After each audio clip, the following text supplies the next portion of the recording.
देखो, संदेह करोगे तो तुम्हारा नुकसान हो जाएगा। संदेह और शंका से घर बर्बाद होता, पूरा का पूरा समाज बर्बाद हो जाता। शंका करोगे तो सारा राज बर्बाद होता, और शंका करोगे तो धर्म बर्बाद हो जाता। तुम जो सोच रहे होगे कि भाई जय गुरुदेव नाम बाबा जी का है, मेरा नहीं है और ना तुम्हारा है, तो शंका क्यों करते हो? ये नाम उसका है और तुमने अभी शास्त्रों को नहीं देखा। और जो कहते हो हमने शास्त्र देखे हैं, वो आंख बंद करके और बुद्धि को ताक में रखकर।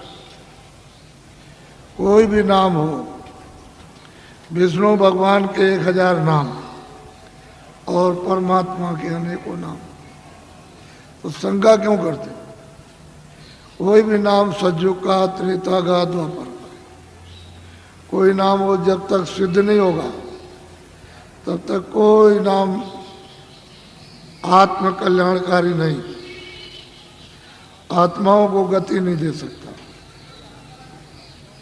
इसलिए नाम सिद्ध करना होगा तो जीवात्माओं के काम आएगा, नहीं कोई काम नहीं आ सकता। कोई नाम हो, उसके तो अनेक। तुम इतना नहीं समझ पाते हो कि सूरज निकलता है तो अलग अलग देशों में, अलग अलग मुल्कों में अलग अलग नाम। सूरज तो एक ही है लेकिन नाम अलग अलग। तो तुम ये नहीं जानते हो कि तुम्हारे यहाँ नाम अलग है, दूसरे मुल्क में जाओ अलग, तीसरे मुल्क में अलग। तो परमात्मा का क्यों नहीं समझते हो कि उसके अनेकों नाम हैं? इसलिए शंका मत करो। मेरा नाम नहीं है।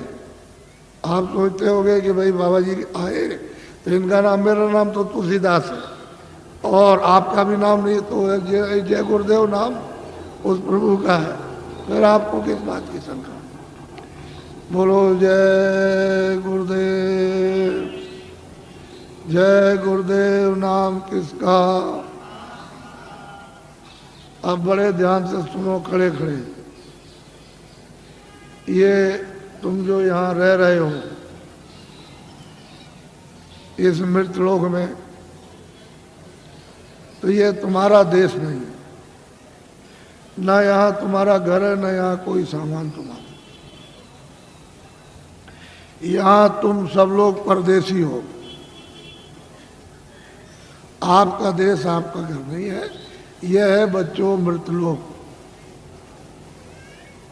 अच्छी तरह से थोड़ी सी बातों में मैं सब समझा दूंगा आपको। ये मृतलोक है, ये आपका घर नहीं है। मकान मालिक ने आपको ये जो मकान दिया है, अनमोल मनुष्य शरीर, ये आपको बार बार नहीं मिलेगा। उसने थोड़े दिन के लिए आपको दिया है और उसने ये कहा कि देखो भाई, मेरा ये मकान है, शुद्ध है, साफ है, पवित्र, मैं तुमको देता हूँ थोड़े दिन के लिए। और 2 अधिकार मैंने इस शरीर को दिए हैं कि एक अच्छा काम, एक बुरा काम। तो बुरा से बुरा काम करो, अच्छा से अच्छा करो, उसकी तरफ से कोई रोक टोक नहीं है। वो जो भी तुम करोगे अच्छे बुरे काम, सब ये कूड़ा कचड़ा, जितना भी पाप पुण्य का, ये सब जीवात्मा पर लदेगा, उस जीवात्मा पर रखा जाएगा और उसको कुछ मना नहीं करना। उसने तो ये कहा ये अमोलक मनुष्य शरीर है, ये मनुष्य मंदिर है, इसमें जीवात्मा को बैठा दिया। तो मेरे शरीर के द्वारा जो अमोलक है, क्या करना कि अपनी अपनी जीवात्मा को जगा लो और अपने घर में अपने प्रभु के पास पहुंचा दो। क्योंकि ये मनुष्य शरीर अमूलक है। सारे संसार का धन, सोना चांदी हीरे जवाहरात, इसकी कीमत नहीं दे सकते हैं। ये ऐसा अनमोल मनुष्य शरीर थोड़े दिन के लिए आपको दिया गया।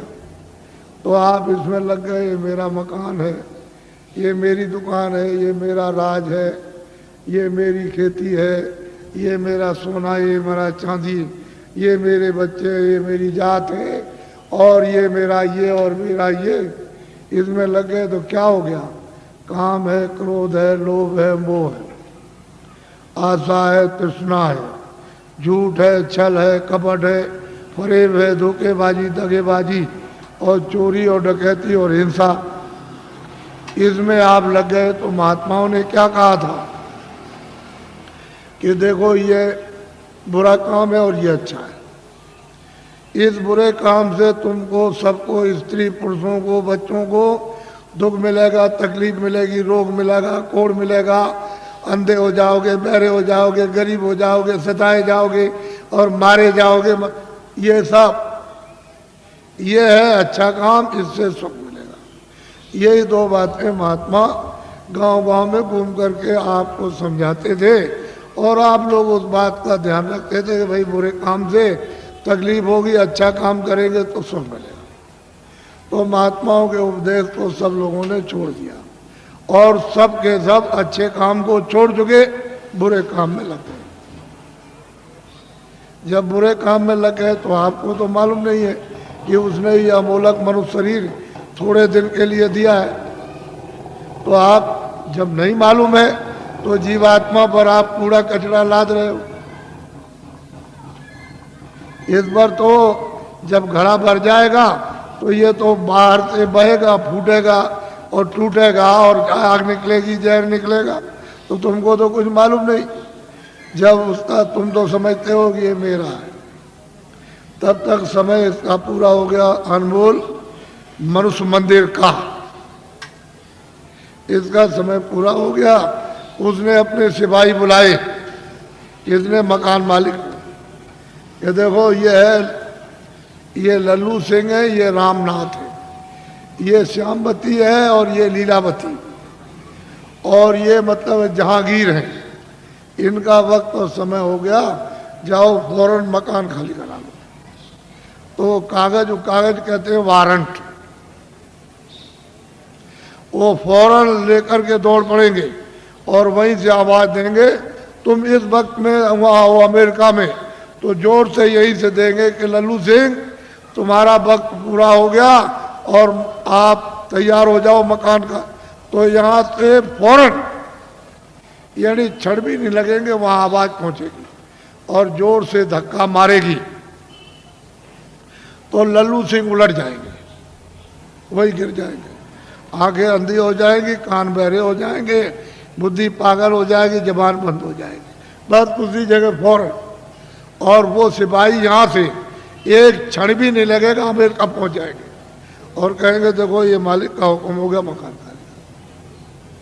तो मन को, बुद्धि को, चित्त को, प्राणों को और जीवात्मा को, रूह को इस अमोलक मनुष्य मंदिर से, जिस्मानी मस्जिद से निकाल बाहर। अब ये आपका शरीर ये पड़ा,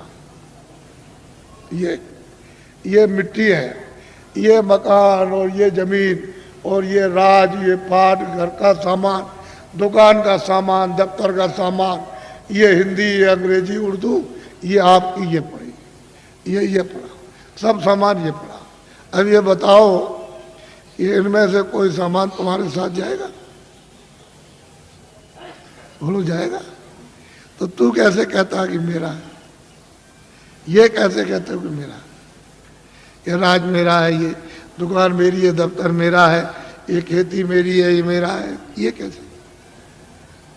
ये तो तेरा ये भी नहीं, तो किराए का मकान है। ये नहीं समझा कि खाली हो गया, ये पड़ा। अगर किराए पर न दिया होता तो वो चेतन जीवात्मा जो परमात्मा की अंश है, वो कैसे निकाल दी जाती? किराए पर तो मिला और उसका वक्त निर्धारित समय कि इतने समय के अंदर रहो और इसके बाद अपना काम करो, मत करो तो निकलो। तो तुमने क्या, तुमको लाभ क्या हुआ? तुम अचानक में निकाल दिए गए अनमोल मनुष्य मंदिर, ये बार बार मिलेगा? अरे तुम खड़े हो, ये बार बार मिलेगा? कितने युगों के बाद, कितने सतयुग, कितने त्रेता, कितने द्वापर, कितने कलयुग खत्म हो गए और उसका जो पुण्य है वो एक एक बूंद तुम्हारा जमा हुआ मनुष्य शरीर प्राप्त करने का, और कितने युगों के बाद आपको ये मनुष्य शरीर मिला और आपको कहते हैं ऐसे ही मिल जाएगा। ये कोई तमाशा है? तुम्हारे घर का ये कोई खेल है? कैसे मिल जाएगा? ये अमूलक चीज है, इसको हीरे जवाहरात इसकी कीमत नहीं, लेकिन थोड़े दिन के लिए मिला। इसमें जीवात्मा को ये अवसर दिया कि देखो शुद्ध पवित्र मकान है, तुम इसमें अपनी जीवात्मा को जगा लेना और घर में अपने पहुंचा दो पिता के पास, प्रभु के पास, उस मालिक के पास, उस स्वामी के पास जो वो सर्वेश्वर है। इन जीवात्माओं का जो मालिक है, जो प्रभु है, उसके पास पहुंचा दो और मकान मेरा मुझे दे दो, शुद्ध है, स्वच्छ और साफ देना। तो आपने कुछ शुद्ध साफ रखा, आंख गंदी, कान गंदे, जबान गंदी, मन गंदा, बुद्धि गंदी, चित्त गंदा, जीवात्मा गंदी, हाथ गंदे, पैर गंदे, इतने तुमने कैसे कैसे कर्म किए तो गंदगी को तुमने लाद लिया। ये पहाड़ों की तरह से गंदगी जमा हो गई, तो बताओ इस जीवात्मा का उबार कौन करेगा? मैं वहां वो बात सुनाने नहीं आया जिसको तुम समझ रहे होगे। ये खेती करो, दुकान करो ठीक से, और दफ्तर का काम ठीक से करो। मैं कब मना करता हूं? आप जो भी सामान लेकर खेती से, दुकान से, दफ्तर से आओ और जो पैसे लेकर आओ बाजार में खरीदो, अनाज खरीदो, सब्जी खरीदो, फल खरीदो, कपड़े खरीदो और सामान और दवा खरीदो और मकान अच्छा बनाओ और झोपड़ी अच्छी लेकिन ये तो समझो कि ये सब सामान किसके लिए? इस किराए के मकान के लिए। ये पंच भौतिक शरीर है, इसके लिए आपको दिया कि कपड़े दो, खाना दो, दवा दो, इसको निरोगी रखो, यानी रोग ना होने दो। ये आपको बताया, ये आपको बता रहा हूं कि ये सामान सब इसका है, तो आप लाख जोड़ो, करोड़ जोड़ो, अरब खरब रखो, लेकिन ये तो समझो कम से कम कि ये इसका है, इसमें जीवात्मा का रत्ती भर भी नहीं, ये सब इसका। तो जब ये खाली हो जाएगा तो ये पड़ा और ये पड़ा, न ये इसके काम और न ये इसके काम। और फैसला है, तुमको जो होना है वही तुमको बता देता हूं। तुमने घर में जरा भी ध्यान नहीं दिया। तुम हिंदू हो, मुसलमान हो, सिख ईसाई हो, कि तुम्हारे घर में बच्चा बच्ची पैदा होता है मखमल पहन के आता, रेशम पहन के आता, क्या कोई सोना चांदी लेकर आता है, या जमीन और मकान नंगा आता रोता हुआ? तो तुमको सबको ये देखना चाहिए भाई कुछ लेकर नहीं आया, ये तो खा लिया। रो रहा है तो अपनी पीड़ा में, अपने दर्द में रो रहा, उसको दर्द और पीड़ा हो रही, सहन नहीं हो रही है, और माँ कहती है अरे बच्चा चुप हो जा, पुचकारती है, लेकिन उसको न देख सकता, न सुन सकता, न बोल सकता है, तो कुछ भी नहीं कर सकता, रोता ही रोता है खाली। तो दर्द में रोता है, पीड़ा में।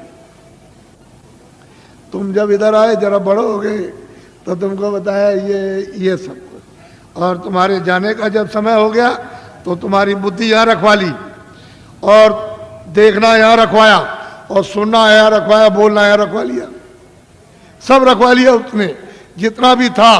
और तुमको मतलब यह है कि निकाल बाहर किया, फिर तुमने उस पर कपड़े डाल दिए। क्यों? कि भाई अब देखा नहीं जाता, अब देखा नहीं जाता, अब तो डर लगता, घृणा हो गई, तो कपड़ा डाल देते हो।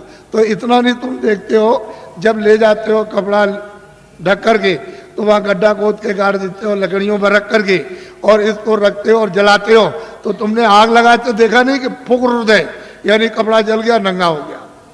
तो तुमको ये नहीं दिखाई दिया कि कोई कपड़ा लिए जा रहा है, कोई सोना, कोई चांदी, कोई मकान, कोई बाल, कोई बच्चे, कोई रिश्तेदार, या हिंदी, अंग्रेजी, उर्दू लिए जा रहा?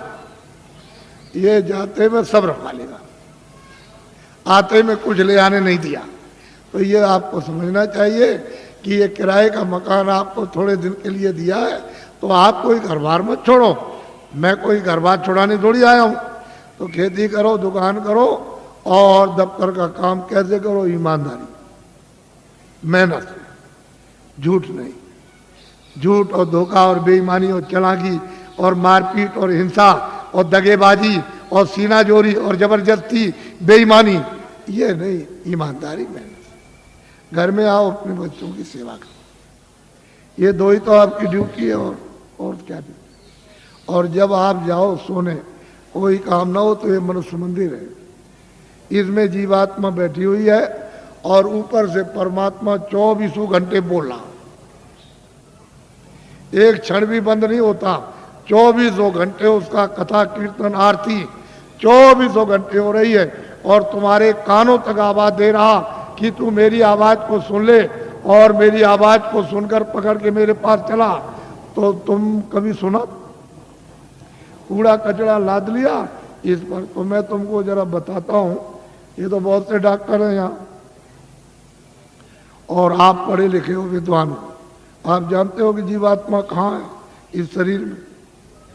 तुमको मालूम, ये जो मिट्टी पड़ी है उसका एक बालू का कण, एक जर्रा उसके लाख टुकड़े कर दिए जाए, उससे भी वो छोटी है, और इस शरीर में बंद है।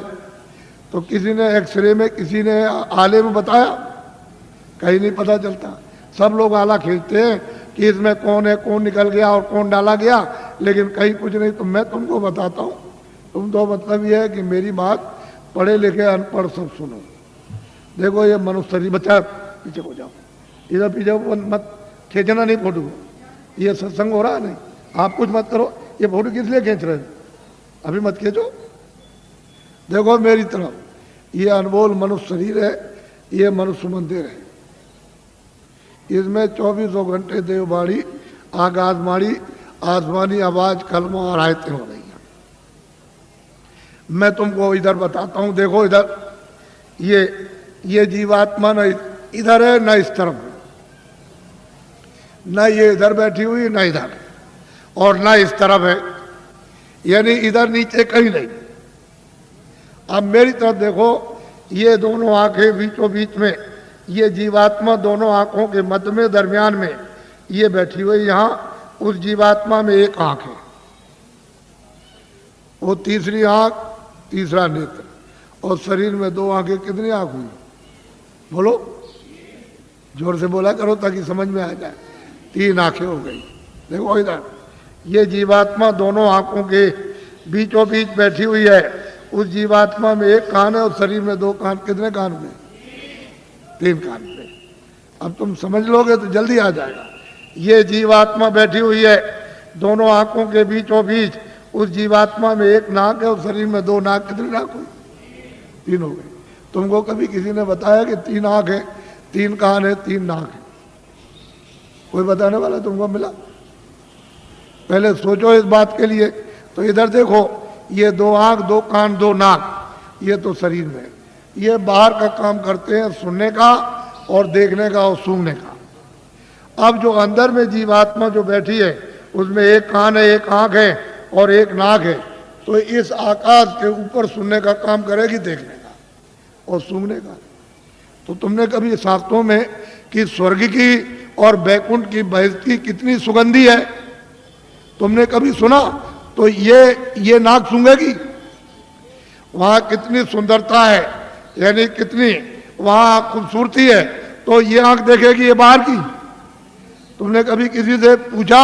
और तुमने कभी रामायण है, गीता है, कभी शास्त्रों को तुमने ध्यान से पढ़ा? उन महात्माओं ने तो देखा था, उन्होंने तो तीसरी आंख, तीसरा कान उन्होंने खोला था। इन आत्माओं की जमीन जो ये दोनों आंखों के बीचों बीच बैठी हुई है, तो इधर देखो ये डंडा है, ये पूरा डंडा, पूरा का पूरा। इधर देखो, जब 2 आंखें ये खुलती हैं तो आप देखते हो कि आसमान ऊपर है, जमीन नीचे। तो शरीर की जमीन तो ये नीचे है और शरीर का आसमान ऊपर। लेकिन ये जो तीसरी ये आंख है जो जीवात्मा बैठी, वो यहाँ, वो तीसरी आंख, तीसरा कान, तीसरा नाक इस आकाश के ऊपर है। तो आत्माओं की जमीन ऊपर है, जीवात्माओं की जमीन ऊपर है। वो चेतन है, वो जड़ नहीं है। ये खेती नहीं है, दुकान नहीं है, दफ्तर नहीं है, ये कपड़े नहीं है, कोई सामान नहीं, कोई टट्टी नहीं, कोई पेशाब नहीं, कोई लड़ता नहीं, कोई गाली नहीं, कोई गलोज नहीं, कोई धोखा नहीं, कोई बेईमानी नहीं, कोई मस्जिद नहीं, कोई मंदिर नहीं। ये जीवात्माओं की चेतन जमीन ऊपर। तो तुमने कभी किसी से पूछा कि महात्मा नाम किसका है, योगी किसको कहते हैं, क्यों योगी कहा जाता, क्यों महात्मा कहा जाता, क्यों महापुरुष कहा, ये तो आपने कभी पूछा नहीं। भाई इसमें लगे हुए झूठ छल कपट फरे धोखे बेईमानी में, तो इसमें आपको क्या मिला, क्या मिल गया, ये यहाँ क्या मिला? वो तो जो यहाँ कुछ है वो तो क्षणिक, ये तुम्हारे कानों तक ऊपर से आवाज आ रही है, उधर से प्रकाश आ रहा, तो उस प्रकाश का आनंद और उसका देववाणी का वो ठंडक तुमको मालूम होती है इंद्रियों के द्वारा, तो तुम कहते हो जरा सा आनंद मिल गया, फिर और जगह मिलेगा, और जगह मिलेगा, और मिलेगा, वो देखने में मिल जाएगा, सुनने में मिलेगा, कपड़े में मिलेगा, मकान में मिल जाएगा, खाने में मिल जाएगा, स्त्री में मिलेगा, बच्चे में मिलेगा, चलो राजपाट में मिल जाएगा, सारी दुनिया पर राज करना, लेकिन वहां गए कुछ नहीं है नहीं। अरे ये मृत लोग हैं, ये भूल भुलैया है, रास्ते से आए थे रास्ता छोड़ दिया, आंखें बंद हो गई, कान बंद हो गए, सब बंद हो गया, रास्ता भूल गए, अब वापस जाने का कोई रास्ता नहीं। तुमको तो मालूम नहीं कि एक ही रास्ता जीवात्माओं के आने का शरीर में और वापस अपने घर में जाने का एक ही रास्ता, दूसरा कोई रास्ता ही नहीं। और तुम यहाँ भटक गए, चलो वहाँ चले और वहाँ चले, उधर चले, तो इस अंधेरे में ये सब अंधकार है। उधर तो सूरज निकलता नहीं, उधर सूरज डूबता नहीं, उधर तारे नहीं है, इस तरह के उधर चांद नहीं है। तो तुमने कभी पूछा किसी से कि रामायण में क्या लिखा? रामायण में जो उन्होंने प्राप्त किया वो तो उन्होंने लिखा, गोस्वामी जी ने, तुलसीदास जी ने, और आप रामायण पढ़ते हो तो आपने क्या देखा, आपकी समझ में क्या आएगा, क्या लिखा? इसलिए महात्माओं की बारी आपके समझ में नहीं आ सकती। तभी तो अर्थ का अनर्थ हो गया, और धर्म का अधर्म हो गया, और कर्म का अकर्म हो गया, और सत्य का असत हो गया, और न्याय का अन्याय हो गया, और प्रेम का दुश्मनी हो गई घर घर में। तो बताओ, मैं तो तुमको अमूलक चीज देने आया था, लेकिन अब यह है कि थोड़ी बारिश हो गई तो ये जमीन अमीन भीग गई, तो आप समझते हो हमारे कपड़े गंदे हो जा रहे। कपड़े तो बच्चा गंदे होते ही हैं और होंगे ही, लेकिन जो जीवात्मा जो कितने जन्मों से गंदी हो गई, कभी तुम इसकी सफाई करके इसको आजाद स्वतंत्र कभी करोगे? कभी तुमको ये मौका मिलेगा? ये तो समय निकला जा रहा, अभी बस समय खत्म हो रहा, बहुत तो समय चला गया आपका, बहुत बरस आपके निकल गए, अब ये थोड़े से रह गए, वो भी निकलने वाला, बस फौरन वारंट अभी कटता है और तुमको निकाल देगा। बस साल सुई की नोक और बालू का एक कण एक जर्रा जाने वाला है, एक किराए का मकान है। तो अमूलक चीज ये अनमोल मनुष्य मंदिर में ये जीवात्माओं का अमूलक धन, तो तुमने ये तो कभी सोचा नहीं कि भाई हमने जीवात्मा के लिए अभी तक क्या इकट्ठा किया, उसके लिए कौन सा धन कमा के रखा कि जब तुम यहाँ से जाने लगोगे तो जीवात्मा की रक्षा हिफाजत होगी। उधर तो कोई मदद करेगा नहीं, उधर तो इधर से निकालेगा, और उधर उसने हिसाब कर दिया कि इनको ले जाओ, इन्होंने बड़े मृत लोक में जाकर बड़े दुष्कर्म और बड़े मतलब बुरे काम और पाप कर्म किए, तो इनको ले जाओ, कुत्ते में बंद करो जाकर के, तो कुत्ते में बंद, कुत्ते से निकाला बिल्ली में बंद, बीच से मिला तो गधे में बंद, गधे से निकाला ऊँट में बंद, तो ऊँट से निकाला किसी पंछी में बंद, तो 4 खाने 84 लच्छोनियां, फिर तुमको ये मनुष्य शरीर किधर मिलेगा? तुम तो ये सब जानते नहीं, तुमको तो ये सब मालूम नहीं, तुमने तो देखा नहीं। इसलिए मैं तुमको अमूलक चीज देने के आया हूं। कुछ आत्म धन चलते चलाते जीवात्मा के लिए, कुछ आत्म धन यानी ईश्वरीय खुदाई रूहों को खजाना, उनको कुछ दे दो इस जिस्म में, शरीर में, तो इसका भला हो जाए, नहीं तो ये जा रही है तो दब गई, ये इसको कौन छुड़ाएगा? बिना महापुरुष बिना जानकार के इसका रास्ता कौन जानता है? कोई नहीं जानता, सब भटके हुए भूले हुए। तो अमूलक चीज लो, उसको देना चाहता हूँ। इसलिए तुम ऐसा मत समझो कि कोई बाबा जी जय गुरुदेव है या बाबा जी भगवान है, हम तो पक्के आपके सेवक हैं, सेवक, कोई भगवान नहीं है, कोई जय गुरुदेव नहीं है। जय गुरुदेव तो हुआ है, हम तो आपके सेवक हैं।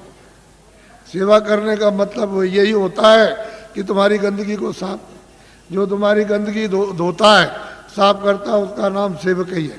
जितने भी भारत में महापुरुष आए इस प्रभु को प्राप्त करने के लिए इस कलयुग में, वो सब के सब सेवक रहे। वो कभी महात्मा नहीं बने, न कभी महात्मा बनेंगे, न बने, न उन्होंने कभी इच्छा और न उन्होंने कभी स्वप्ने मतलब ये कभी सोचा। वो तो सेवक। तो तुम लोग उनको पहचान भी नहीं पाते, और उनके पास में अमोलक धन होता, अमोलक खजाना, और तुम ले नहीं पाते। इसी जमीन में वो भी आते हैं, इसी जमीन में तुम हो, तुम इसमें लगे पड़े हुए हो, और वो यहाँ से निकल के चले गए और तुमको कहते हैं भाई जल्दी कुछ अपना काम करो, नहीं तो ये पराया काम, ये बोझा ढोते हो, ये तो छूटने वाला है, तो ये शरीर चला जाएगा, ये तो मकान तुम्हारा नहीं है और ये सामान पड़ा रह जाएगा। तो अमोलक चीज है, अमोलक धन है, तुम्हारे साथ खजाना रखा अथा। लेकिन अब क्या करे बेचारी जीवात्मा, ये इसमें बंद है, इस कोठरी में बंद हो गई, इसका फंस गई। अब इसको कुछ नहीं सुनाई दिखाई कुछ नहीं देता। तो कोई महात्मा मिले तभी तो उनकी कृपा दया दृष्टि हो, और वो कुछ मतलब ये शुद्धि सफाई करें तो कुछ रास्ता दे दें तो अच्छा रहेगा, नहीं काम होता। तो अमोलक चीज लिए जल्दी में अच्छा रहेगा। हम ज़्यादा और कुछ नहीं बोलेंगे, लेकिन इतना जरूर कहेंगे, ये बड़ा भारी परिवर्तन होगा तुम्हारे घर में, तुम्हारे व्यापार में, तुम्हारे धर्म में, तुम्हारी जाति में, तुम्हारे मतलब खेती में, तुम्हारे मतलब दफ्तर दुकान में, और तुम्हारे राज में। इतना भारी परिवर्तन होगा जो तुमको ख्वाब और सुन में भी पता नहीं है। ऐसा मालूम होता है कि बड़े भारी कष्ट आने वाले हैं, तकलीफ। तुमको तो अभी पता नहीं है, अभी तक इतनी तकलीफ 47 सालों में नहीं आई, इतना दुख नहीं आया, इतनी परेशानी नहीं आई, इतना कोलाहल नहीं हुआ, इतना त्रायमाम नहीं मचा वो आगे आने वाला। तो तुमने कोई बचाव के लिए सोचा, कोई बचाव की कोई औषधि, कोई चीज आपने ली है कि जिससे कि तकलीफों से बचाओ?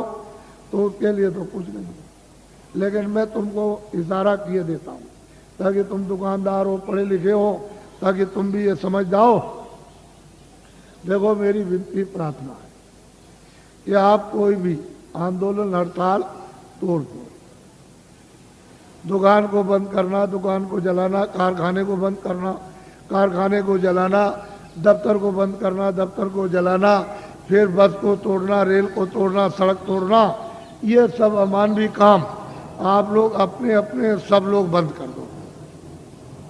ये तुम्हारा काम नहीं है। सही सच्ची बात तो ये है, ये बुद्धि का पागलपन है।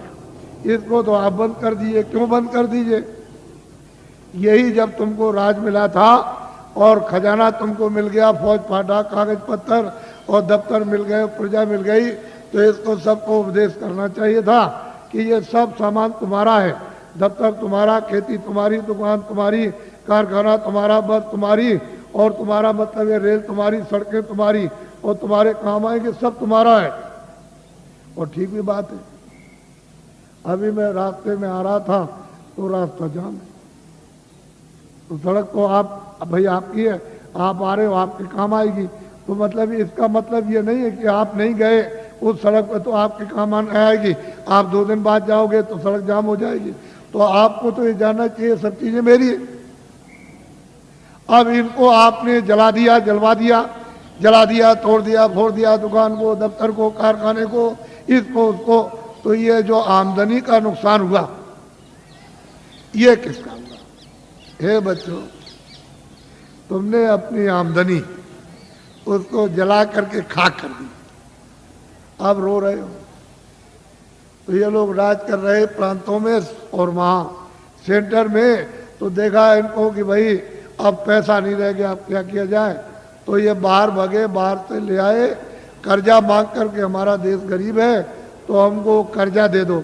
सब देशों से मांगा है और सबसे ले आए। कितना ले आए इसको वो जाने, आप तो जान नहीं सकते हो, लेकिन इतना कर्जा ले आए कि दे नहीं सकते, और उस कर्जे का इतना ब्याज होगा नहीं दे सकते हो।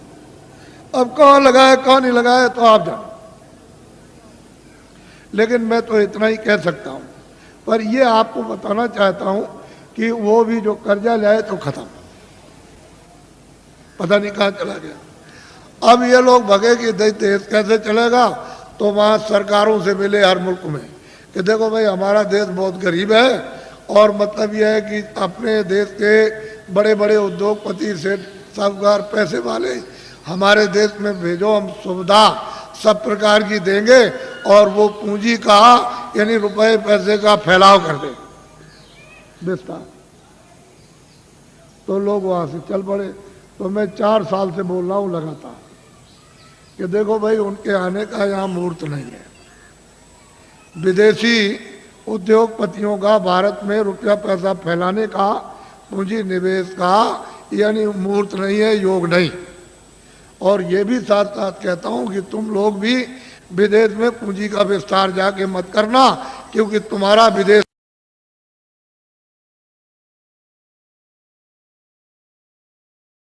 बार हो जाएगा, तुम हाथ मलते रह जाओगे। ये हमारी बात को आप लोग नोट कर लो, ये खास बात आपको सुना रहा हूं। अब आप क्या करो कि रुपया पैसा नहीं तो हम भी जानते हैं, हम भी देखते हैं। ऐसा थोड़ी है कि हम पागल हो गए या पागल होके आपको चिल्ला रहे बता रहे। मैं भी जानता हूँ ये बात नहीं है, लेकिन ये कहना चाहता हूँ कि जितने भी आपके यहाँ सेठ साहूकार छोटे बड़े, उनको इकट्ठा करो और उनसे ये कहो कि हम तुमको सब सुविधा देंगे, तुम कहीं से भी रुपया पैसा ले आओ, तुमसे पूछा नहीं जाएगा तुम कहाँ से ले आए, और इनकम टैक्स सेल टैक्स इस पर नहीं लगेगा। ये कारखाना लगाओ छोटा बड़ा, 1 साल में या 1.5 साल में 2 साल के अंदर छोटा बड़ा कारखाना लगा दो। और इतना ही काम आप सेठ साहूकारों को करना है कि जितने बच्चे यानी छात्र स्कूल में पढ़ते हैं इनको नौकरी और काम दे दो, बस इतना ही। हम आपको पूरी सुविधा देंगे। तो आप ये क्यों नहीं सोचते हो जो आपको दिशा बताई जा रही, आप लोग क्यों नहीं सोचते? जब आपको एक दिशा बताई जा रही सही सच्ची, तो आप क्यों नहीं इसको सोचते हो इनको सुविधा दे दो, इनकम टैक्स सेल टैक्स थोड़े दिन के लिए तो खत्म करो। जब आमदनी बहुत होने लगे तो नॉमिनल यानी मतलब यह है कि मामूली तो ठीक है, लेकिन ये क्या, और पीछे वाले का आप अपना जो लेते हो लेते रहो, तो आप जानो। लेकिन ये कहो इनसे कि हम तुमको बैंक से रुपया नहीं देंगे, तुम कहीं से लाओ, तुमसे पूछा नहीं जाएगा। एक छोटा सा कानून बना दो 2 लेन का, बस उसमें लिख दो कि भाई आपसे पूछा नहीं जाएगा और इस नए कारखाने पर कोई इनकम टैक्स सेल टैक्स नहीं लगेगा और आप छात्रों को काम नौकरी दो, बस आपको ये करना। लेकिन आपने मेरी बात को 4 साल से ध्यान में किसी ने नहीं दिया, और दिन भर दिन तुम्हारी हालत इतनी जैसे कि लकड़ी में घुन लग गया, उससे भी बेहतर हालत होती जा रही। फिर तुम मानते क्यों नहीं हो? इसके माने है कि तुम्हारे कर्म इतने खराब सबके, यानी इतना दुष्कर्म है कि वो कुछ लगने ही नहीं देता। फिर मेरी बात को सुनो ध्यान से, ये अगर बाहर से आ जाएंगे तो तुम्हारे कारखानों का नक्शा बनाएंगे कि तुम बनाते क्या हो अपने कारखाने में, वो सब नक्शा बना करके बाहर ले जाएंगे। फिर वो क्या करेंगे तुमको तो मालूम नहीं है कि वो आएंगे तो कई काम करेंगे कि तुम्हारा सामान बाहर बनाएंगे सुंदर, ये सुंदर कुछ सामान नहीं सुंदर बना देंगे और मजबूत, और जितना तुम्हारा 400 का है वो 100 का रखेंगे। 400 रुपए का बिकता हो 100 का बेचेंगे, और 300 का बिकता हो 50 का बेचेंगे। वो मुनाफा नहीं लेंगे, बड़े चालाक हैं कि मुनाफा नहीं लेंगे, और बाजार में वहाँ से सामान ला के उतार देंगे आपकी मंडी में। तो ये जब सामान जब ये देखेंगे लोग कहेंगे भाई बड़ा सुंदर है और बड़ा मजबूत और बहुत सस्ता है, ये सामान तो ये यहाँ का दुकानों पर रखा है देसी बाजारों का, ये तो बहुत महंगा है, तो कोई लेगा नहीं। जमा करना एक बात तो ये। और वो क्या करेंगे, बड़े बड़े बोर्ड बना दिए, 3-3 लाख 2-2 लाख और 5-5 लाख के कलकत्ते और दिल्ली और बंबई में उन्होंने लगा दिया कि ये मेरा विदेशी कंपनी का नाम, और उसके उन्होंने शेयर निकाल दिए। तो आपने शेयर खरीदना शुरू कर दिया और शेयर खरीदने लगे, वो तो शेयर बेच करके दलालों को दे दिया और वो रुपया ले गए देसी, बॉर्डर पर वहाँ डॉलर ले लिया और चले गए अपने देश में। वहाँ से कहते हैं कि भारत अभी अस्थिर है, अभी हम पुनः फिर से विचार करेंगे। एक बात तो ये हो गई। और यहाँ 19 शहरों को एक ईंट नहीं रखी है और सुई की नोक नहीं बनी यहाँ भारत में, और कंपनी का नाम और शेयर बिक रहे और दलाल बराबर निरंतर बेच रहे। अरे बच्चा, ये सामान जो ला कर दुकानों पर जब नहीं बिकेगा तो उससे भी कम बेचोगे आप। जब ये नहीं बिकेगा और उन कारखानों का सामान उठा करके तुम अपनी दुकानों पर नहीं ले आओगे तो वो क्या करेंगे कारखाने वाले? वो तो अपने आप बंद हो जाएंगे, बिना हमारे मर गए। कोई हड़ताल नहीं, कोई ये नहीं, कोई तोड़फोड़ नहीं, वो ऐसे ही बंद हो गए। तो जितने भी वहाँ मजदूर और वहाँ पर जितने भी क्लर्क और वहाँ मैनेजर काम करते हैं, सब जब बंद हो जाएंगे तो घर बैठ जाएंगे। तो आखिर उनके बच्चे पढ़ते हैं स्कूल में तो काम, जब सब कारखाने बंद हो जाएंगे तो नौकरी कम। इन छात्रों को किधर से मिलेगा? कभी आपने सबने बैठ कर के इस पर गहराई से सोचा? ऐसे हवाबाजी करते रहे। फिर वो आएंगे यहाँ, सब जगह अड्डा जमा लेंगे, सब जगह। और तुम जितने भी की पोस्ट के, बड़ी पोस्ट के बड़े जिम्मेदार, उनको सबको अपने पैसे, क्यों कि भारत का आदमी बहुत लालची, बहुत लालची, उनको खरीद लेंगे तो ये भारत भर फिर गुलाम हो जाएगा और तुम ऐसे हाथ मलते रह जाओगे, सट से चला जाएगा, सट से। इसलिए सोचो, बाबा जी का अगर इसमें कोई मतलब हो तब तो एक बात कह भी सकते हो। तो मैं तुम्हारी परेशानी जो तुम चिल्लाते हो आकर के और कहते हो बड़ी तकलीफ है और बड़े ये, तो भाई डॉक्टर हैं और बड़ी बड़ी फैक्ट्रियाँ और बड़े बड़े अस्पताल हैं, वहाँ जाओ दवा करो। जा कह लगे हमने तो बहुत दवा कर ली और हमारी घर घर बीमारी, ये जितने बैठे सब बीमार, बच्चे बीमार, बच्ची बीमार, बुढ़ा बीमार, अड़ोस में पड़ोस में बीमार, बीमारी बीमारी बीमारी, और दवा खाते खाते परेशान। और अब मतलब ये बीमारी नहीं जाती है तो इधर गिरते हो आकर के इधर कि भाई कुछ बता दिए, कुछ दया कर दिए, कुछ भाई यहाँ कहाँ से अस्पताल, यहाँ जाओ अस्पताल में जा करके। कह लगे वो तो हम सब कर आए और सब दवा खा ली, कोई दवा हमने छोड़ी नहीं, तो इधर कैसे आए? कह लगे तो दुआ दे दीजिए आ सकते। अब क्या करें? अब इनकी तकलीफ देख करके कुछ खा भी नहीं जाता, क्या करें? तकलीफ है। अब इनसे कहते हैं कि भाई तुम, अरे भाई तुम ये क्या कर रहे हो? ये जो बुरे काम करते हैं इसी से तकलीफ आई, तो बुरा काम तो कम से कम छोड़ दो। तो बात तुमसे समझ में नहीं आता उनकी कि भाई कैसे छोड़ेंगे वो। अब इतनी कमजोरी दिल दिमाग में आ गई कि आपकी समझ में नहीं आता।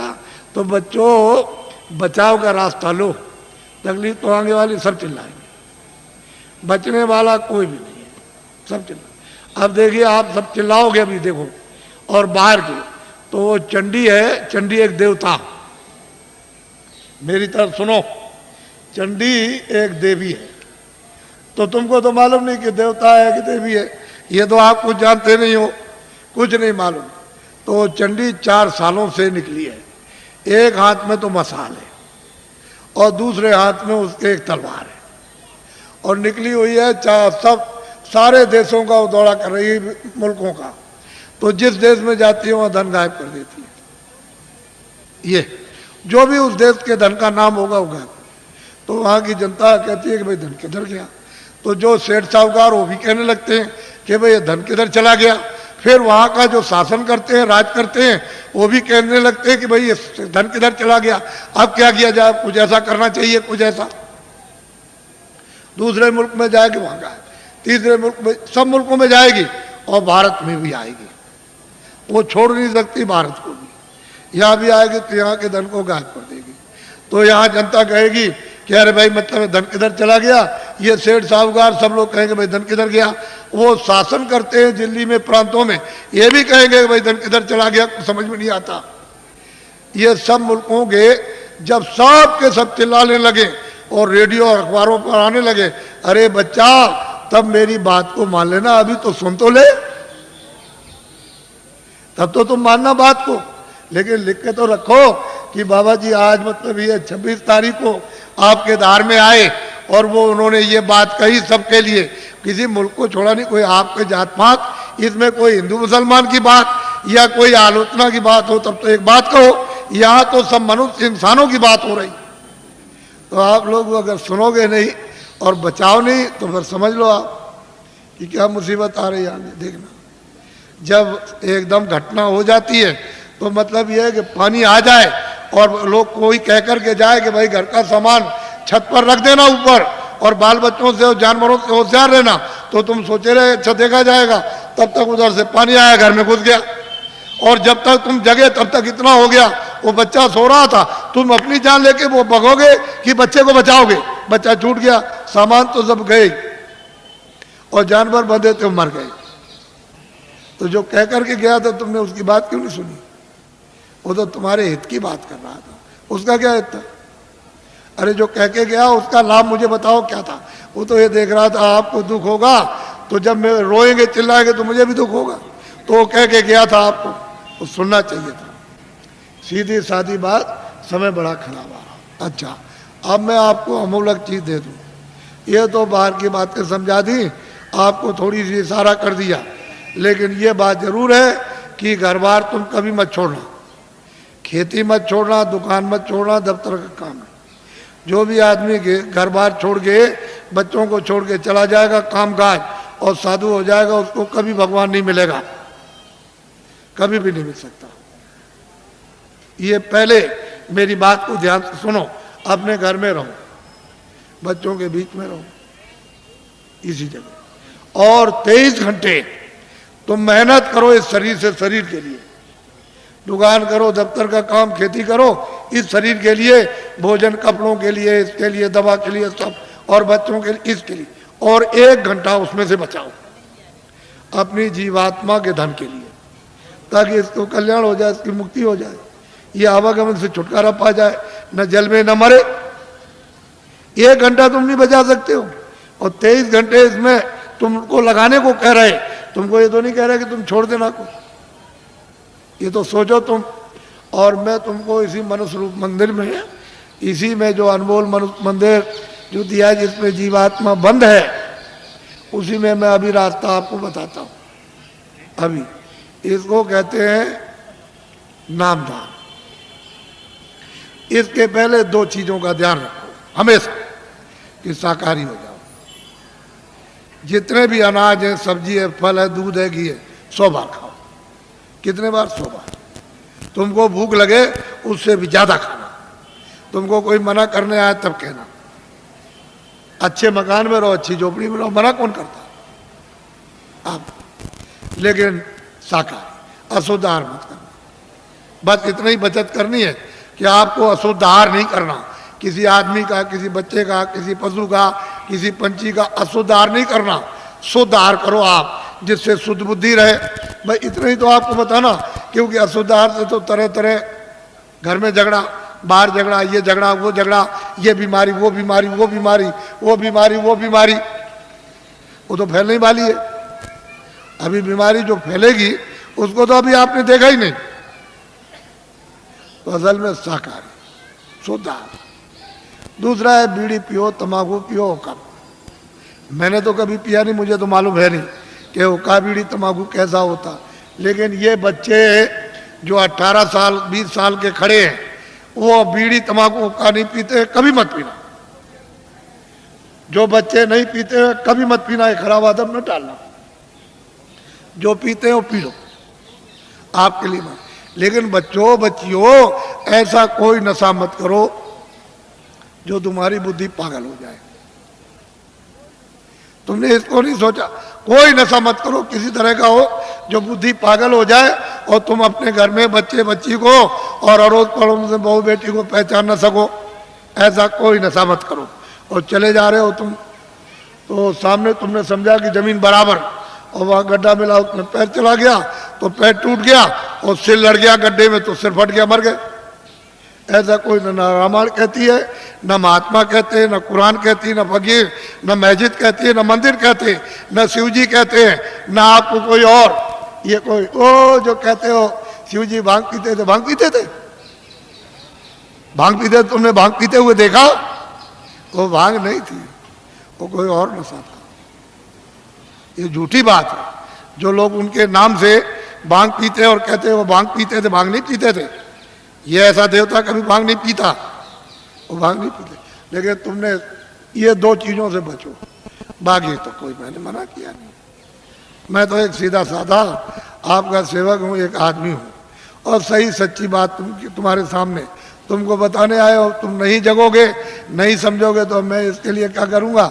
मैं तो अपनी बात कह के चला जाऊँगा। जब तुम उधर जाओगे और उधर जब हिसाब होगा तुम्हारा, क्योंकि वो तो सब लिखा जा रहा, आज दिन में तुमने कितना बुरा काम किया, कितना अच्छा किया, कितनों को धोखा दिया, कितनों को मारा, कितनों के साथ बेईमानी की, कितनों को पानी पिलाया, कितने बार मंदिर में पूजा की, कितनी रामायण, कितनी कुरान पढ़ी, ये उधर में और कैसे कुरान पढ़ी, ये वो सब वहाँ सब लिखा हुआ। बड़ा वो आदमी भी मिलेगा जिसको तुम काट रहे हो और जिसको मतलब है कि तुम उसको चीर रहे हो, वो सब मिलेंगे वहाँ। तो पूछेगा भाई तुम्हारे सामने कोई रामायण गीता, कोई भागवत, कोई कुरान पुराण कोई तुम्हारे सामने नहीं थे जिन्होंने महात्मा फकीरों ने नहीं बताया कि भाई ये अच्छा ये बुरा? तो मोहम्मद साहब से पूछा जाएगा कि भाई मतलब ये है कि तुम गए थे ज़मीन पर और तुमने मतलब ये नहीं बताया कि बुरा काम बद काम है। कह लगे मैंने तो इनसे सबसे कहा था कि ये बद काम है, ये नेक काम, इस बुरे काम को मत करना, अच्छे करना, लेकिन इन्होंने मेरी बात नहीं मानी। तो फिर वो भेजेगा सीधा, वहाँ हिसाब करता है, वो हिसाब करता है। तुमको दोजख और नरक मालूम नहीं है, वहाँ बड़े बड़े बादशाह पिट रहे वहाँ और जलाए जा रहे, कितने करोड़ों वर्षों तक जलाए जाएंगे और लाखों मीलों तक आवाज़ आती है और कोई सुनने वाला नहीं कहीं, न उनका धन दौलत जाता न तलवार जाती उनकी। ये झूठा, तुम इसके लिए मर गए और चले गए हमेशा। तो इसलिए तुम लोग इस पर विचार करो। तपस्या करने से यानी माया लुभाती है कि तुम ये ले लो धन, ये राज ले लो, तो अगर तुम लुभा गए तो राज मिल गया और राज का जब भोगा तो सीधा नरक को गए। जब ये कहोगे हमको राज नहीं चाहिए, धन दौलत नहीं, तो भगवान मिलता इसी शरीर में। मरने के पहले मीरा ने मरने के पहले प्रभु को प्राप्त किया। आपको क्या मालूम कैसे पाया? तुलसीदास जी ने पहले ही वो 25 ही साल के अंदर प्रभु को प्राप्त कर लिया। आपको क्या मालूम कैसे पाया? आप क्या जानो? इसलिए आप अमोलक धन लो इस मनुष्य मंदिर में आत्माओं का। ये नामदान है, ये उस तरह की दीक्षा नहीं है या मंत्र वैसा नहीं है, ये आत्म धन का दान है, ये ईश्वरी धन का दान है। जो उसकी कृपा होती है तब कभी कभी महात्माओं को आदेश मिलता है कि इन आत्माओं को बांट दो जो मानव शरीर में है, तो कभी कभी मिलता मुफ्त में। ये पैसे से नहीं मिलेगा, तुम ये सब रख दो जा करके पूरा धार का, तो ये चीज़ मिलने वाली नहीं है। ये कभी दिमाग से निकाल देना, ये दौलत पैसे से नहीं मिलती, ये तो मुफ्त बख्शीश में यानी प्रसन्नता से मिलती है। तो तुम्हारे पास कुछ है, तुमने किसी से प्रेम किया? वो कहते हैं कि प्रेम से प्रकट होए भगवान। किसी से किया प्रेम? किसी से नहीं किया। उसी शिव के सामने चोरी करते हो, धोखा देते हो, विष्णु के सामने राम के मंदिर में जाते हो, दूसरों का गला काटते हो। अगर एक भी देवता खड़े होकर के कह दे कि आज से ये बेईमानी मत करना, ये दगेबाजी, तो कहोगे मैं ऐसे देवता को अब नहीं मानता। जो सबके सामने हमारी बुराई कहते हम नहीं मानते ऐसे, फिर कभी नहीं आप जाओगे। अगर देवता बोल दे, अब उनको कुछ कहना नहीं, आपने समझ लिया, हाँ उन्होंने सुन लिया होगा और आपने समझ लिया उन्होंने कुछ नहीं देखा, वो अंधे, अब हम जो चाहेंगे सो करेंगे, अब चलो हो आए वहाँ। ये हालत तो हमारा है। अब बताओ तुमने प्रेम किससे किया? किससे प्रेम? वो तो कहते हैं प्रेम से मालिक मिलता है, आपने कैसे प्रेम? इसलिए आप सीधा, बहुत सरल है, बहुत सीधा है। कलयुग में अधिकार आपको दे दिया स्त्री पुरुषों को कि सभी लोग उस परमात्मा को प्राप्त कर सकते हैं, किसी के लिए कोई बंधन नहीं, और सुलभ और सहज और आसान। लेकिन तुम योग तो आप कर नहीं सकते हो, सतयुग और त्रेता और द्वापर का कोई भी क्रिया आप नहीं कर सकते हो। और उन्होंने मना कर दिया गोस्वामी जी महाराज ने कि कलयुग जोग न यज्ञ न ज्ञाना, कहते कलयुग में कोई जोग मत करना, न यज्ञ करना और न आपको ज्ञान होगा।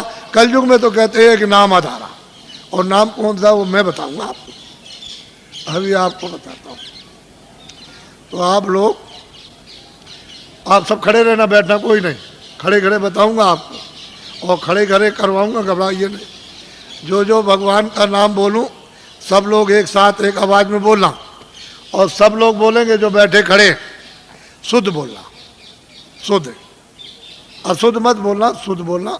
जो जो नाम मैं बोलता जाऊं आप बोलते जाना, जब मैं अंत में चुप हो जाऊंगा तो आप लोग चुप हो जाना। अशुद्ध मत बोलना, शुद्ध कर लेना। मान लो अशुद्ध बोल दो तो फिर शुद्ध कर लेना दोबारा। इसलिए जो जो नाम बोलते जाना, जब मैं चुप हो जाऊंगा तो आप चुप हो जाना। बोलो जय गुरुदेव। लेकिन थोड़ा सत्संग मिलना चाहिए, तो जरा ठहर जाओ। अभी मथुरा में एक बड़ा कार्यक्रम होने जा रहा, यही दिसंबर में, यानी कार्तिक के बाद जो अगन लगेगा, तो 15 दिसंबर से 21 दिसंबर तक 7 दिन का एक कार्यक्रम होने जा रहा, और उसमें यही साधना और यही मतलब ये अनुभव होता है। वहाँ सत्संग भी मिलेगा और साधन भी और ध्यान भी, सब करोगे आप, और उस समय पर आप अच्छी तरह से कर सकते हो, क्योंकि वो वातावरण ऐसा होगा। फिर एक दूसरा कार्यक्रम इधर पूरब में रखा, यानी हिंदुस्तान के तीर्थों के राजा प्रयागराज इलाहाबाद में त्रिवेणी संगम।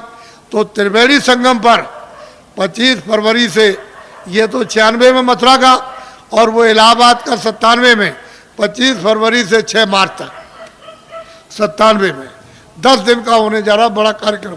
और वो महामानव कुंभ, यानी माघ मेले के बाद महामानव कुंभ आपको दिखाई देगा। और वो 10 दिन, यानी 7 मार्च को शिवरात्रि है, वो एक दिन पहले ही समापन हो जाएगा, 10 दिन का होगा। आप जरा इसको लिख लेना। और ये जो आपने 5 नाम, 5 रूप, 5 स्थान हरे के बाजे, ये जो आप लिखाओगे, लिखा हुआ ले लोगे, ये तो यहाँ के लोग आपको दे देंगे। अगर कम पड़े तो आप जल्दी लिख लेना। फिर दूसरी बात यह है कि थोड़ा सा पता भी दे दिया करो, कि कभी कोई पूछा जाती हो कि साधन भजन करते हो कि नहीं करते हो, कि ऐसे गए लेकर के ताक में रख दिया। किसी ने आकर के कभी मिले, पूछा तो कहा कि भाई भजन तुमने ध्यान किया था? कह लगे हमने नहीं किया, हो तो मैं भूल गया था। तो तुम्हारा समय सब बेकार चला गया। तुमको तो दिया था काम के लिए कि भाई तुम जल्दी से अपना काम करो, अपनी जीवात्मा को जगाओ, तो तुमने ताक में रख दिया, वो सोती रह गई। तो बताओ इससे, इस काम में तुम्हें मिलेगा क्या? इससे ना कुछ मिला ना कुछ मिलेगा, और इस काम से खाली जाओगे। अगर तुमको कुछ करना है तो इसी समय के अंदर थोड़ा 1 घंटा समय निकाल कर अपना आत्म धन जमा कर लो, यही तुम्हारे काम आएगा। जब कोई रक्षा नहीं करेगा उस पीड़ा में, उस दर्द में, और 84 नरकों से अगर बचना चाहते हो, धन जमा करो जल्दी से। ये बहुत सुलभ है, इसमें शरीर पर कोई कष्ट नहीं। बस मन की घेराघारी थोड़ी करनी है कि कहीं उतने समय के लिए न जाए, ये थोड़ा सा रुक जाए, कानों के साथ आंखें, भाई इतना ही काम करना। इसमें शरीर का कोई कष्ट नहीं। और करो कैसे भी, लेट के बैठ के, जंगल में करो, घर में करो, कुर्सी में करो, लेकिन उसका तरीका तो सीख लो। थोड़ा सत्संग मिलेगा तो जल्दी सीख जाओगे, और नहीं मिलेगा। अभी तक तो आपको ये बातें मालूम नहीं थी, ये तो आपको नई बातें आज मालूम हुई। आपके लिए तो नई है, लेकिन ये सनातन है। जब से तुम आए एक रास्ते से, और उसी रास्ते से वापस हो गए अपने घर के लिए, अपने देश के लिए। दूसरा कोई रास्ता नहीं है। यहाँ भटकते फिरो चारों तरफ तो जन्म मरण होता रहेगा। 84 जाओ, नरकों में जाओ, जल वो मरो, और जो किया उसका भोग भोगो। और कभी मनुष्य शरीर मिलेगा तो फिर तुमने वही काम किया, और फिर चले गए आप फिर 84 नरकों में। तो ये ऐसे ही चलते रहोगे, ऐसे जन्मो मरो, जन्मो मरो। तुमको कहीं स्थिरता नहीं मिलेगी, स्थिरता वापस जाने पर। जब ये भजन करोगे, नाम डोरी को पकड़ लोगे, चढ़ चलोगे ऊपर। वो तो ऊपर खुले हुए मैदान है, और वहाँ तो अंधेरा कभी है नहीं, न कभी अंधेरा होता हो तो प्रकाश ही प्रकाश, रोशनी रोशनी। जरा सा आँख के ऊपर उठे कि बस प्रकाश ही प्रकाश है, अंधेरे का नाम नहीं। वहाँ कभी अंधेरा होता ही नहीं। तो तुम उधर चलो, जब उजाले में खड़े हो जाओ तो ये सब देखना सुनना, तब तुम्हारी समझ में आएगा कि बाबा जी ने क्या दिया। कुछ तुम मेहनत करो, कुछ हम करें। बोलो जय गुरुदेव। कुछ तुम मेहनत करो, कुछ हम करें, और ऊपर बैठे उनकी कृपा जल्दी हो जाए। और तुम मेहनत हम नहीं करेंगे, कुछ होगा नहीं। जल्दी करो, देर मत करो, और जल्दी से कृपा और दया ले लो, ताकि वो ऊपर बुला ले, और जल्दी से आप निकल चलो इस कूड़े कचड़े से। यहाँ कुछ मिलने वाला नहीं है। ये सब शक्लें अब देखो, बीमार, परेशान, तकलीफ में, हमारे पास जो भी आता कोई हो, हमको उससे मतलब नहीं, आदमी होना चाहिए। हमारे यहाँ कोई झगड़ा झंझट ये नहीं है, आदमी हो उसमें जीवात्मा होनी चाहिए। तुम्हारे शास्त्रों में लिखा है अहिंसा परमो धर्मा, तो आपने इसका पालन किया? अब ये बताओ, आपने इसका पालन किया? आप बकरा मार दो, मुर्गी मार दो, आदमी मार दो, लड़की मार दो, लड़का मार दो, घर में देवी को मार डालो आप कि कोई दुश्मन बन जाए उसको मार दो, गोली मार दो, छुरा मार दो, लाठी मार दो, तुम अहिंसा धर्मा? तुम किसी देवता को, किसी धर्म को मानते हो? कुछ नहीं, वैसे ही कहते हो हम जानते कुछ नहीं, वैसे ही कह दिया बस, और कुछ नहीं, ऐसे ही। तो इसको समझ लो अच्छी तरह से समझ लीजिए आप मोटी बात को। बोलो जय गुरुदेव, जोर से बोलो जय गुरुदेव। जय गुरुदेव नाम किसका? अब ये इनको दे देना बच्चा, इनको नोट करा दो, और कुछ लोग जल्दी मिल जाए तो इनका पता भी नोट कर लेना। और कभी कभी इनसे पूछते रहना, यहाँ जो रहते हो उनको, कि भाई भजन करते होगे? नहीं, तुमसे जब पूछेंगे भजन के लिए कि बोलो भजन किया कि नहीं किया, तुमने ध्यान किया, सुमरन किया कि नहीं किया, और तुमको मिला तब तो तुम करोगे ही। तुम जरा सा जितने दिन बताया उतने दिन कर लो पहले, बात की बात बाद में सोचना। हर रोज तुम महीने 2 महीने समय दो, नागा मत करना, तब तुम देखोगे तुमको क्या मिलता। तुम एक दिन भी नहीं बैठो तो मैं क्या करूँगा? मैं तो दरवाजे पर आकर काम करूँगा। तो अंदर तुम्हारा घाट है, तो जीवात्माओं का घाट अंदर, वहाँ बैठोगे तब तो काम करूँगा, और तुम बाहर फैले रहोगे तो कैसे काम होगा? तो बाहर से मोड़ूंगा कि भाई बस इधर से लगो, अंदर चलो।